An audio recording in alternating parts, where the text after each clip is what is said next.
Imagine Gordon Ramsay walking into your local Irish pub. That's exactly what happened at Finn McCool's in Westhampton Beach during the first season of Kitchen Nightmares. This family-run establishment is known for its unique charm, partly due to the Mazzio family's somewhat chaotic dynamics. Let's introduce you to Buddy, the head of the Mazzio clan. My young love said to me. Buddy, an ex-cop, grew quickly bored of retirement. Within just 12 hours, he impulsively opened Finn McCool's, swapping his police duties for pub ownership. He's joined by his son Jason, who manages the bar, along with his other son Brian, the head chef known for his brash and arrogant attitude. It is not just the two brothers who don't agree. Brian doesn't show much respect for any of his family members, including his father, Buddy, either. People see Brian as taking advantage of me all his life. If he wasn't my son, I'd have fired his ass out of here. Finn McCool's continues to struggle because of Brian's role in the kitchen and his inability to take any criticism. Heck, he's even said he won't consider listening to what Chef Ramsay has to say. He has no idea what he's talking about, so whatever he has to tell me, I don't really care. Buddy's dream of running his own place in retirement has turned into a nightmare, as he now finds himself hundreds of thousands of dollars in debt. The situation is so dire that he can't even afford a sign for the front of the restaurant. This has led to locals driving past, not even realizing it's a place to eat. On a chilly winter day, Chef Ramsay makes his way to the Hamptons. While it's a bustling hotspot in the summer, come winter, it turns into a ghost town, with hardly anyone out and about. Gordon's first impression of the building's exterior is that it looks more like a funeral parlor than a restaurant. As he enters, Gordon is met by the entire Mazzio family. He wastes no time asking them what the root of the problem is. Everyone points to Brian as the main problem, in particular his ability to listen. When Gordon asks for an example of Brian not listening, it sparks a massive argument between Brian and the rest of the family. Gordon, who has just walked in and still has his jacket on, is already burying his face in his hands. You have to wonder, is this a record for the quickest meltdown on Kitchen Nightmares? After his long journey, Gordon is feeling pretty hungry. He decides to take a seat and sample Finn McCool's menu, eager to experience the food firsthand. Melissa, Jason's wife, is the one waiting on him, and she's absolutely thrilled to be serving the legendary Gordon Ramsay. I'm like, I'm about to serve Chef Ramsay. Like, this is so cool. Since this is Irish cuisine, he of course opts for the spring rolls as his starter, followed by roasted salmon and shepherd's pie as his main course. Brian receives Chef Ramsay's order from Melissa and quickly chugs a beer, mustering up some last-minute courage before he starts cooking for the Michelin-starred chef. While waiting for his food, Chef Ramsay can't help but notice how dreary the atmosphere is at Finn's, the complete opposite of the vibe one would expect at an Irish bar. The Irish spring rolls arrive, and Gordon notes how strange they look. He takes a bite and is not satisfied. He asks Melissa if the spring rolls are popular on the menu. People really like them. No doubt half the customers are drunk. Back in the kitchen, Brian's in disbelief that Gordon didn't like it and proceeds to send out his roasted salmon. As Melissa serves it, Gordon notices a large drizzle of balsamic reduction. Melissa says Brian likes to put it on everything. Gordon remarks that it doesn't taste like salmon at all, and Brian is now on strike too. I don't even think he likes the water. When the shepherd's pie finally arrives, there's a bit of good news. It's one of the few dishes Brian hasn't drenched in balsamic reduction. The bad news? The whole dish is a big ball of grease. Gordon, after taking a few bites, reaches his limit. He bluntly labels it disgusting. But before he can say or do more, he's suddenly hit with an urgent need to dash to the bathroom. After recovering from the effects of his lunch, Chef Gordon Ramsay decided it was time to confront Brian. Gordon's really laying into the dishes, especially the shepherd's pie. He even says it tastes like cough syrup. My shepherd pie was taught to me by, somebody who learned it from somebody who went to Ireland. It's an American Irish pie. Viewers would also like to point out that Brian was using ground beef instead of lamb for a shepherd's pie, which would make it a cottage pie instead. Something Gordon notably took offense to in another episode, which coincidentally featured an Irish bar called the Grasshopper. It's actually beef. So it's a cottage pie, not a shepherd's pie, because shepherd stands for the sheep. Next, Gordon wants to hear the locals' opinion on Finn's, so he heads over to the neighborhood fire station to chat with the firefighters. Their reactions pretty much say it all when Gordon mentions Finn's, with too much fried food being the most common complaint. Even though the firefighters don't have the best impression of the place, Gordon manages to persuade them to give the place another shot, this time with him overseeing things. Before the big relaunch, though, Gordon knows he needs to thoroughly inspect the kitchen. The findings are pretty grim. Dirty counters, tough meat, unappetizing canned artichokes, raw food stashed in the back, old leftovers, the list goes on. Amidst all this, there's just one redeeming quality about the kitchen. Ramsay notices one of his own cookbooks and lifts it up, the lone clean item in the chaotic space. After inspecting the kitchen and refrigeration units, Gordon insists on a complete top-to-bottom cleaning of the place. Embodying the idea that real leaders lead by example, he rolls up his sleeves and starts scrubbing down the place right alongside the Mazzios. This impresses the guys because Ramsay is not afraid to get his hands dirty. As evening rolls in, the firefighters arrive for dinner, as per Chef Ramsay's invitation. This is Brian's big chance to impress a group of locals and shift the community's perception of the place. In the kitchen, Gordon's keeping a really close eye on Brian as he cooks, and you can tell Brian's getting pretty annoyed by it. But Gordon's just focused on making sure everything's perfect this time around. About 45 minutes pass, and the firefighters still haven't gotten their food. It turns out Brian's been busy yapping away on his fancy Motorola Razr flip phone instead of cooking. When the food finally reaches the firemen, it's a bit of a letdown. It's either too dry or not hot enough. Gordon tries to get Brian to listen to what they have to say, but Brian's just not having any of it. In fact, Brian takes issue with having to listen to their feedback. He's a volunteer fireman. I do this for a living, and for somebody to critique me who doesn't even really do it for a living, you want to tell him to shut up? Things in the kitchen take an even worse turn when Gordon witnesses something shocking. One of the cooks drops a chicken wing on the floor and, without missing a beat, tosses it right back into the fryer, right in front of Gordon. When Gordon confronts him, the cook shrugs it off as no big deal. His logic? The heat of the fryer will sterilize the wing, cleaning off any dirt it picks up. When the cook tells Buddy this, he is stunned and wears a blank, shocked expression on his face after hearing what has just happened. The following day, in a private chat with Gordon, Buddy reveals a grim reality. The restaurant is losing $5,000 a week. Not only has he never taken a paycheck, but Buddy has also burned through his life savings and pension. Now he's resorting to borrowing money from friends just to cover his daily expenses. When Ramsay asks about Brian, Buddy doesn't hold back, saying if he wasn't his son, he'd have already fired him. Melissa expresses concerns about the toll this financial stress is taking on Buddy's health. Understanding the high stakes for Buddy and the Mazzio family, Gordon commits to doing everything in his power to help turn Finn McCool's around. His first step is to teach Brian the difference having a proper, homemade shepherd's pie makes. Brian is still somewhat skeptical, though. To prove his point, he gets Brian to make the old version so they can compare both the new and the old one side by side. Also, they've decided to let the family be the final judges. Gordon presents his own homemade shepherd's pie right next to Brian's version. The difference between the two is striking. Brian can only watch in disbelief as his family praises Gordon's version. To add insult to injury, they tried his pie after, and it was terrible in comparison. The guys start cracking jokes about Brian's dish, while the girls laugh, pissing off Brian. Later, Brian falls back into his old habits and starts drinking. Buddy, not pleased with this, tells him firmly to stay in the kitchen and focus on work instead of hanging out with his friends. Brian doesn't take well to being reprimanded like this, feeling as though he's being treated like a scolded child. Brian finally hits his limit with all the lecturing from Buddy and just loses it. He storms out, jumps in his van, and as he's leaving, declares he's done working there. So now, with Brian gone, Buddy steps in to take over as chef for the night, thinking, how hard can it really be, right? But it turns out Buddy is way out of his depth. Things start to go south pretty fast. One customer gets served a hamburger with no bun.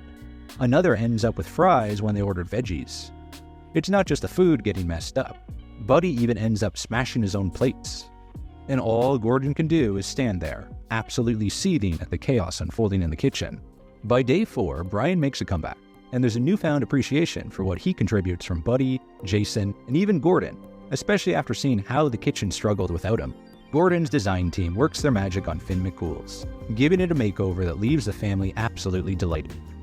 The revamped space now looks more homey and comfortable. Buddy was so overwhelmed by the transformation that he was at a loss for words. But that wasn't the only surprise Gordon had up his sleeve for the Mazzio family.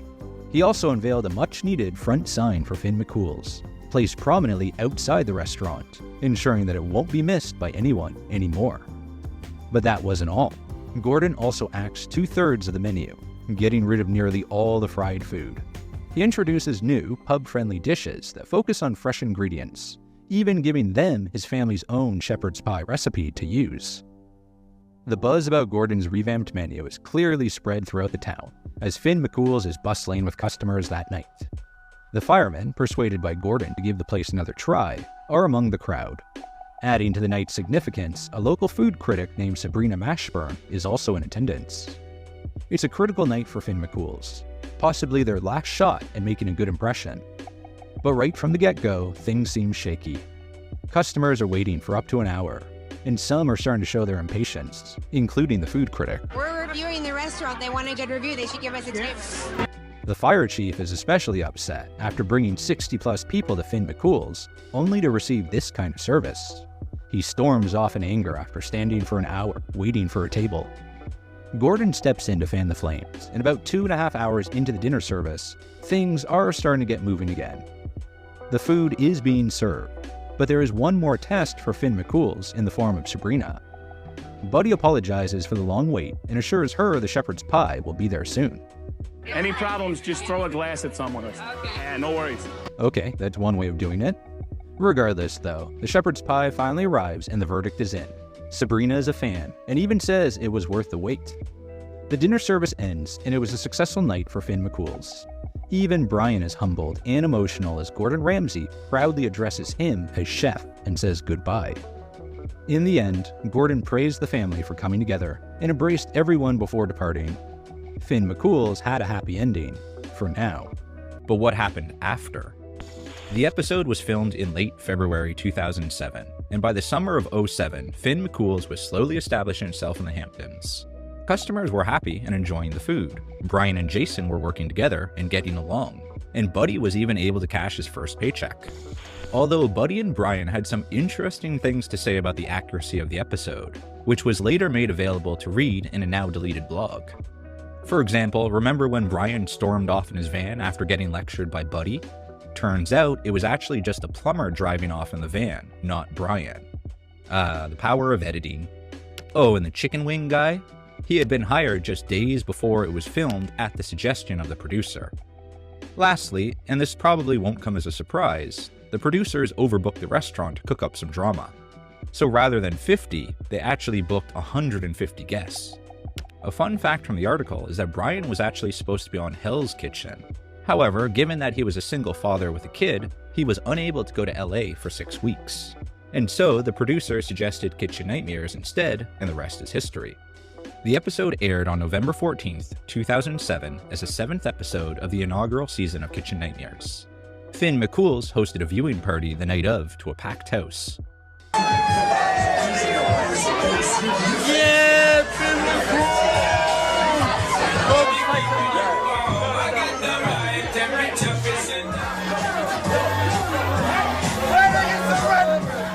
According to a New York Post article from that same month, business was said to have gone up 37% since Gordon Ramsay went home. Buddy said that some of the regular customers complained at first about the fried foods that Gordon took off the menu, but the customers stayed anyway. Buddy was keen on returning to a simpler menu, yet Brian disagreed with this idea, a decision that seemed wise. However, they reached a middle ground. The Irish spring rolls, despite Gordon's dislike for them, were kept on the menu to cater to the long-standing customers and, naturally, those who've had a bit too much to drink. Although Buddy mentioned that, thanks to Chef Ramsay, we now only serve fresh fish, not the frozen stuff we were giving customers before. Some viewers expressed disappointment with the original menu, noting that it lacked authentic Irish options. They jokingly remarked that the only true Irish aspect of the place was Brian, who they teased resembled a leprechaun. In March 2008, Gordon Ramsay made a comeback to Finn McCool's for the revisited episode in Kitchen Nightmares' second season. Business is thriving, and Buddy says at that point all his debts are cleared and he no longer owes a dime. But more importantly than money, the relationship between Buddy and Brian has never been better. Yeah, he's still an arrogant bastard. But he's my arrogant bastard, and I love him. However, it wasn't all positive. Buddy shared some unfortunate news that had recently happened to him. Yeah, had a little glitch there for a little bit. What happened? Had a heart attack. He was? Yeah. Thankfully, Buddy managed to recover, although it was an incredibly scary period for the family. Chef Ramsay discovers that the spring rolls have made a comeback on the menu, and he decides to give them a taste test. The big question is, will they impress him this time around? To everyone's surprise, he actually likes them. And finally, they all raise their beers in a cheerful toast. And more importantly, Buddy's health. Yes? In 2009, Finn McCool's was doing so well that Buddy received a lucrative offer to sell the place that was just too good to pass up. Leveraging his background as a former police detective, Buddy shifted his career path to become a private investigator.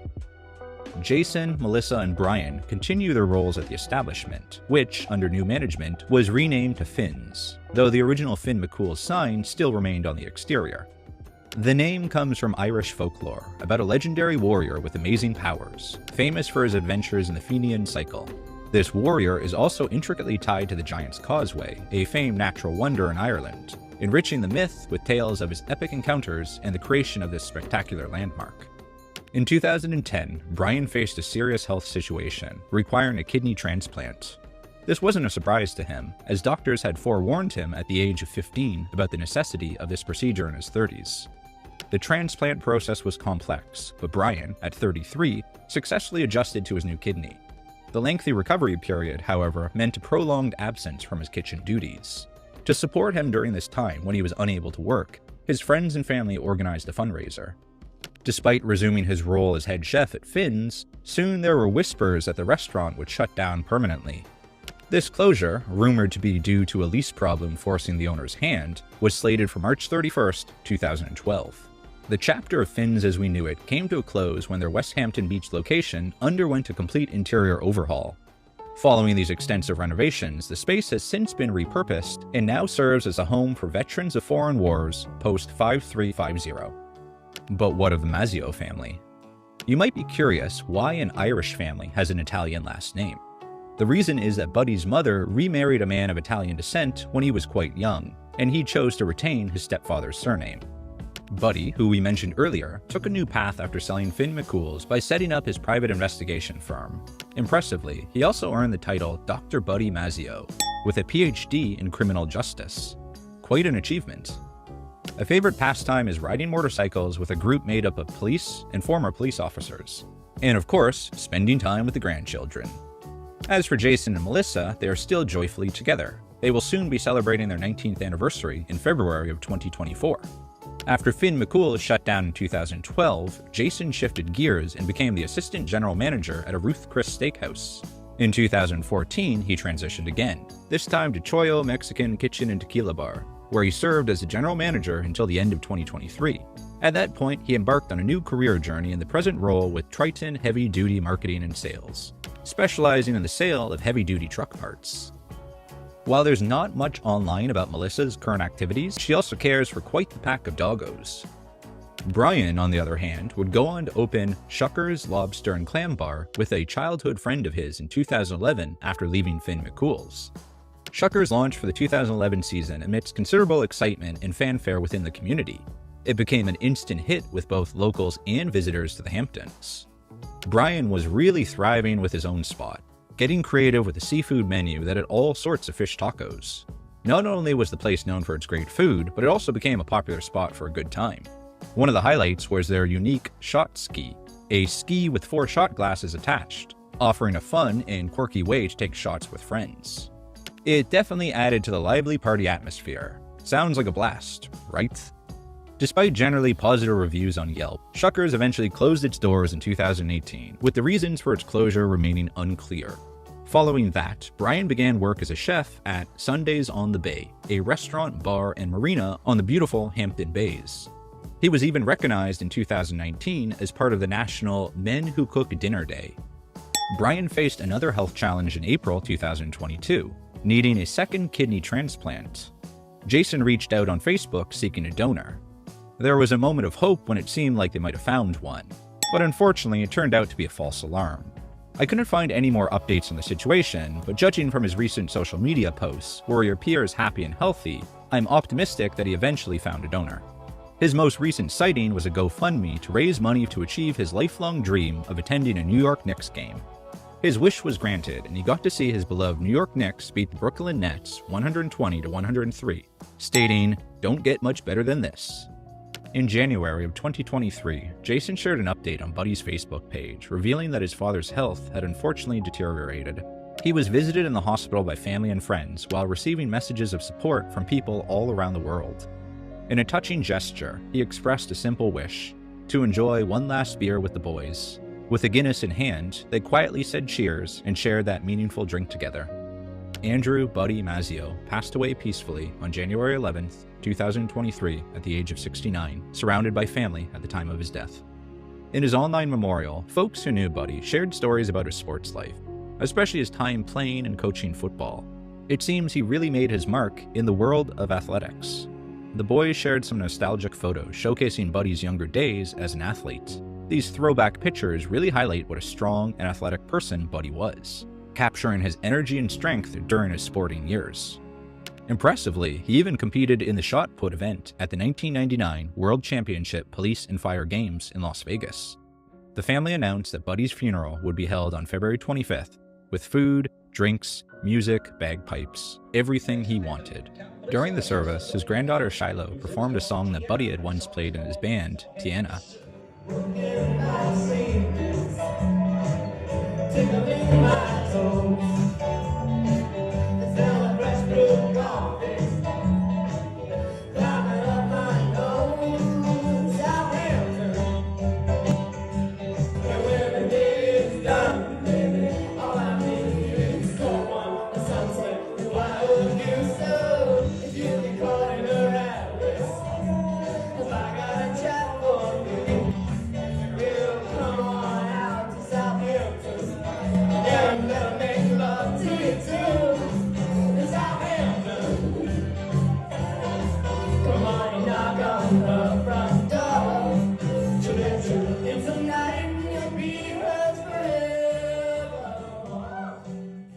The family came together for a final toast in tribute to Buddy. As the bagpipes sounded, everyone took a moment to remember his unforgettable character. Jason and Brian shared an embrace, with Jason offering a few heartfelt words to his brother. A year after Buddy's passing, Jason shared a message on Facebook to commemorate him. "You were the best dad, grampy, friend, and man I've ever known. It feels like you've been gone forever, Dad, 'cause every day you're not here feels like a lifetime. I have so much to tell you, so much to ask you, so much to talk about. I miss you. I love you, Dad."